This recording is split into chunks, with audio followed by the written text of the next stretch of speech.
আসসালামু আলাইকুম ওয়া রাহমাতুল্লাহ। প্রিয় দর্শক, ৬টি দোয়া এবং জিকির আছে, যে দোয়া এবং জিকিরগুলো কোরআন হাদিসে বর্ণিত সকল দোয়া জিকিরের খোলাসা, সারমর্ম এবং নির্যাস। এই ৬টিকে যদি কোনো মুসলিম নিয়মিত আঁকড়ে ধরে, তাহলে কোরআন এবং হাদিসের যত দোয়া এবং জিকির আছে তার সবই সে নিয়মিত আমল করল। সুপ্রিয় দর্শক, প্রতিদিন কিছু সময় বসে একটু জিকির করুন, চলতে ফিরতে একটু আল্লাহ তাআলাকে সময় দিন।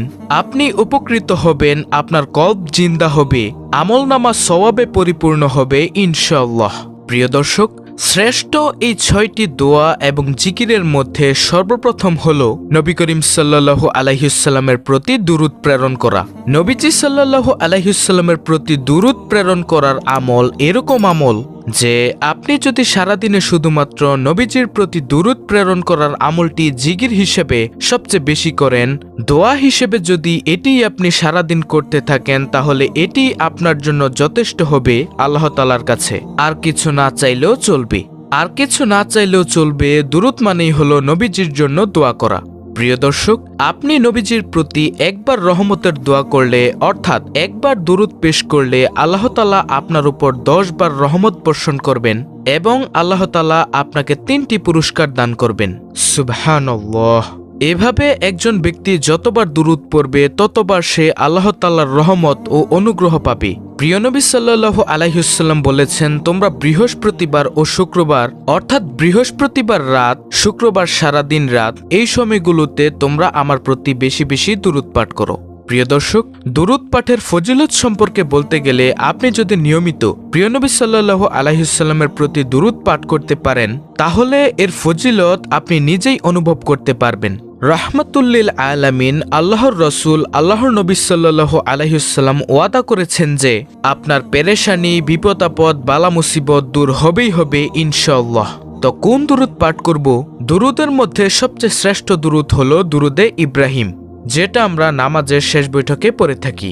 যদি আপনি দুরূদে ইব্রাহিম পড়তে না পারেন, তাহলে সবচেয়ে ছোট দুরূদ যেটা হলো সাল্লাল্লাহু আলাইহি ওয়াসাল্লাম, এটা পড়লেও কিন্তু দুরূদ আদায় হয়ে যাবে। তবে সবথেকে উত্তম দুরূদ হলো দুরূদে ইব্রাহিম পাঠ করা। তো ৬টি আমলের মধ্যে ১ নম্বরে আমরা এই দুরূদের আমল বেশি বেশি করব ইনশাআল্লাহ।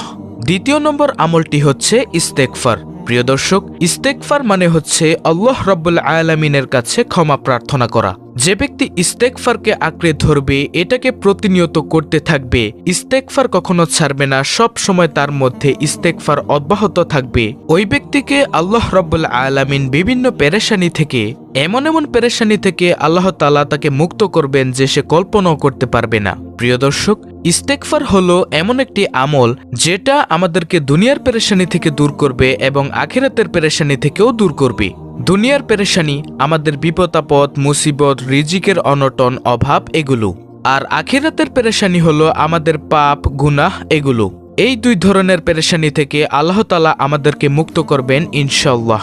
প্রিয় দর্শক, ইস্তেগফারের যে কত ফজিলত, তা এরকমের 10টি ভিডিও বানালেও তার ফজিলত বলে শেষ করা যাবে না। তাই আপনি যখনই সময় পান, অফিসে যাচ্ছেন, হেঁটে হেঁটে বাজারে যাচ্ছেন, লম্বা সিরিয়ালে দাঁড়িয়ে আছেন, অবসর সময় নিরিবিলি সময় বসে আছেন, সেই সময়গুলোতে ইস্তেগফার করে পরিপূর্ণ করে ফেলুন। ইস্তেগফার সকল সমস্যার সমাধান, অর্থাৎ আস্তাগফিরুল্লাহ, আস্তাগফিরুল্লাহ ওয়া আতুবু ইলাইহি, আস্তাগফিরুল্লাহাল্লাযী লা ইলাহা ইল্লা হুয়াল হাইয়ুল কাইয়্যুম ওয়া আতুবু ইলাইহি লা হাওলা ওয়ালা কুওয়াতা ইল্লা বিল্লাহিল আলিয়্যিল আযীম ইত্যাদি। প্রিয় দর্শক, ইস্তেগফারের মধ্যে সবচেয়ে শ্রেষ্ঠ ইস্তেগফার হলো সাইয়্যিদুল ইস্তেগফার।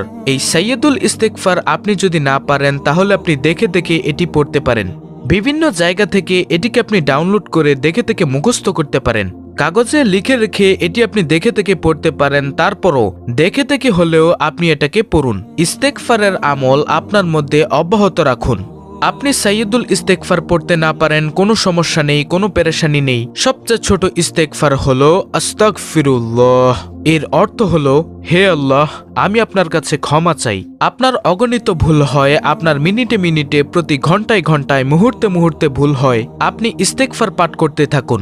ভুল হলেই আপনি ইস্তেগফার পাঠ করতে থাকুন। তাহলে প্রিয় দর্শক, পৃথিবীর শ্রেষ্ঠ 6টি দোয়া এবং জিকিরের মধ্যে দ্বিতীয় নম্বর আমলটি হলো ইস্তেগফার। তাই আমরা সকলেই ইস্তেগফারের আমলটি প্রত্যেকে প্রতিনিয়ত অব্যাহত রাখব ইনশাআল্লাহ। এটি গেল দ্বিতীয় নম্বর আমল। তৃতীয় নম্বর আমলটি হলো ইয়া যাল জালালি ওয়াল ইকরাম। এটি হলো একটি জিকির। আল্লাহ তাআলাকে ডাকা, আহ্বান করা, এটাই হলো জিকির। ইয়া যাল জালালি ওয়াল ইকরাম। নবী করিম সাল্লাল্লাহু আলাইহি ওয়াসাল্লাম বলেছেন, তোমরা ইয়া যাল জালালি ওয়াল ইকরাম এটাকে নিয়মিত আঁকড়ে ধরো, প্রতিনিয়ত পাঠ করতে থাকো। ইয়া যাল জালালি ওয়াল ইকরাম। কেন নবীজি সাল্লাল্লাহু আলাইহি ওয়াসাল্লাম এত বেশি বলতে বলেছেন? এটার মাধ্যমে আমাদের লাভটা কি, এর ব্যাখ্যা করতে গিয়ে বলেছেন, ইয়া জাল জালাল মানে হলো হে মহান বরত্বের অধিকারী, ওয়াল ইকরাম হে দানশীল। তাহলে প্রথম বাক্যে আল্লাহ তাআলার বরত্বের কথা স্বীকৃতি দিয়ে প্রশংসা করা হয়, আর দ্বিতীয় বাক্যে হে দানশীল বলে আল্লাহ তাআলার কাছে চাওয়া হয়। আল্লাহ তাআলার এই নাম অর্থাৎ ইয়া জাল জালালি ওয়াল ইকরাম, এই নাম ধরে ডাকলে আল্লাহ তাআলার কাছে চাওয়া হয়ে যায়। এজন্যই আমরা বেশি বেশি এই আল্লাহ তাআলার গুণবাচক নামটি ধরে ডাকবো ইনশাআল্লাহ, ইয়া জাল জালালি ওয়াল ইকরাম। তাহলে এই গেল তৃতীয় নম্বর আমল। 4 নম্বরে যে জিকির এবং দোয়া করতে নবী করিম সাল্লাল্লাহু আলাইহি ওয়াসাল্লাম সব সময় আমাদেরকে উৎসাহিত করেছেন, প্রেরণা দিয়েছেন, সেটি হলো লা হাওলা ওয়ালা কুওয়াতা ইল্লা বিল্লাহ। এই 6টি দোয়া এবং জিকিরের মধ্যে 4 নম্বরে হলো লা হাওলা ওয়ালা কুওয়াতা ইল্লা বিল্লাহ। এর অর্থ হলো আল্লাহ ছাড়া কোনো ভরসা নেই, কোনো ক্ষমতা বা শক্তি নেই। অর্থাৎ মানুষের ব্যক্তিগত শক্তি, সামর্থ্য, ক্ষমতা ও সাহস যত বেশি থাকুক না কেন, আল্লাহ তাআলা তৌফিক না দিলে তা কোনো ধরনের উপকারে আসবে না। প্রিয় দর্শক, এই অর্থ বুঝে আপনি লা হাওলা ওয়ালা কুওয়াতা ইল্লা বিল্লাহ বেশি বেশি পাঠ করবেন। নবী করিম সাল্লাল্লাহু আলাইহি ওয়াসাল্লাম বলেছেন, তোমাদেরকে কি আমি জান্নাতের একটি ভান্ডারের খোঁজ দিব, খবর দিব, যেটা জান্নাতের ভান্ডার, সওয়াব না, সাধারণ কোনো সওয়াব না, পুরো জান্নাতের একটি ভান্ডারের সন্ধান দিব। নবী করিম সাল্লাল্লাহু আলাইহি ওয়াসাল্লাম তখন বলেছেন যে লা হাওলা ওয়ালা কুওয়াতা ইল্লা বিল্লাহ। এটি হলো জান্নাতের ভান্ডার সমূহের মধ্যে একটি ভান্ডার, এই লা হাওলা ওয়ালা কুওয়াতা ইল্লা বিল্লাহ। অতএব এই আমলটিও বেশি বেশি করবেন ইনশাআল্লাহ। 4 নম্বর আমল হয়ে গেল। তাহলে 6টি আমলের মধ্যে নম্বর 1 দুরুদের আমল, নম্বর 2 ইস্তেগফারের আমল, নম্বর 3 ইয়া জাল জালালি ওয়াল ইকরাম, নম্বর 4 লা হাওলা ওয়ালা কুওয়াতা ইল্লা বিল্লাহ। 5 নম্বর আমল হলো দোয়া ইউনুস। প্রিয় দর্শক, আপনারা অনেকেই দোয়া ইউনুস অনেক কঠিন মনে করেন। দোয়া ইউনুস হলো লা ইলাহা ইল্লা আনতা সুবহানাকা ইন্নী কুনতু মিনাজ জালিমিন। অর্থ, হে আল্লাহ, তুমি ছাড়া আর কোনো মাবুদ নেই, তুমি পবিত্র ও মহান, নিশ্চয়ই আমি জালেমদের অন্তর্ভুক্ত। প্রিয় দর্শক, আপনারা অবশ্যই জানেন এই দোয়া পাঠ করে আল্লাহ তাআলার একজন নবী জীবনের কঠিন সময়ে, কঠিন পরিস্থিতির মুখোমুখি হয়ে এমন বিপদে পড়েছেন যে বিপদের পথ থেকে উদ্ধারের কোনো পথ ছিল না। আল্লাহ তাআলা অলৌকিকভাবে এই বাক্য পাঠ করার কারণে, অর্থাৎ লা ইলাহা ইল্লা আনতা সুবহানাকা ইন্নী কুনতু মিনাজ জালিমিন, এর মাধ্যমে আল্লাহ তাআলা তাকে মুক্তি দান করেছেন। এতক্ষণে নিশ্চয়ই আপনারা বুঝতে পেরেছেন আমি কোন নবীর কথা বলছি। হ্যাঁ প্রিয় দর্শক, ইউনুস আলাইহিস সালাম সমুদ্রে মাছের পেটে থাকাকালীন এই দোয়াটি পাঠ করার ফলে আল্লাহ তাআলা তাকে মুক্ত করেছেন। আল্লাহ রাব্বুল আলামিন পবিত্র কোরআনে বলেছেন, ইউনুস আলাইহিস সালামকে আল্লাহ তাআলা যেভাবে রক্ষা করেছেন, এই বাক্য যদি কেউ পড়ার মতো পড়ে, মর্ম উপলব্ধি করে পড়ে, হক আদায় করে পড়ে, মনের গভীর থেকে পড়ে, নিয়মিত পড়ে, তাহলে ঈমানদারকেও আল্লাহ তাআলা রক্ষা করবেন এইভাবে। আল্লাহু আকবার। কেউ যদি বিপদ আপদে পড়ে, বালা মুসিবতে পড়ে, তাহলে সে যদি এই দোয়াটি পাঠ করে, আল্লাহ তাআলা তাকে উদ্ধার করবেন। তাই আমরা অবশ্যই নিয়মিত এই দোয়াটিও পাঠ করব ইনশাআল্লাহ। তো এই গেল 5ম নম্বর আমল।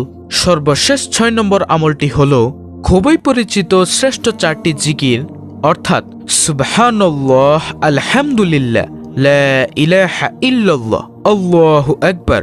প্রিয় দর্শক, এই বাক্যগুলো প্রিয় নবী সাল্লাল্লাহু আলাইহি ওয়াসাল্লাম সারাদিন পড়তেন। যেমন প্রত্যেক ওয়াক্তের ফরজ নামাজের পর সুবহানাল্লাহ 33 বার, আলহামদুলিল্লাহ 33 বার, আল্লাহু আকবার 34 বার। এই শ্রেষ্ঠ 4টি জিকিরের ফজিলতের কথা যদি আপনাদেরকে আমি বলি তাহলে সারা দিন রাত ভিডিওতে বলে শেষ করা যাবে না। প্রিয় দর্শক, এই 4টি জিকিরের যে কত ফজিলত তা আপনি কল্পনাও করতে পারবেন না। এই 4টি জিকিরের অর্থ ফজিলত সম্পর্কে আমাদের চ্যানেলে অনেক ভিডিও আছে, আপনি চাইলে দেখে নিতে পারেন। তো এই গেল 6 নম্বর। প্রিয় দর্শক, এই 6টি দোয়া এবং জিকিরগুলো কোরআন হাদিসের বর্ণিত সকল দোয়া জিকিরের খোলাসা, সারমর্ম এবং নির্যাস।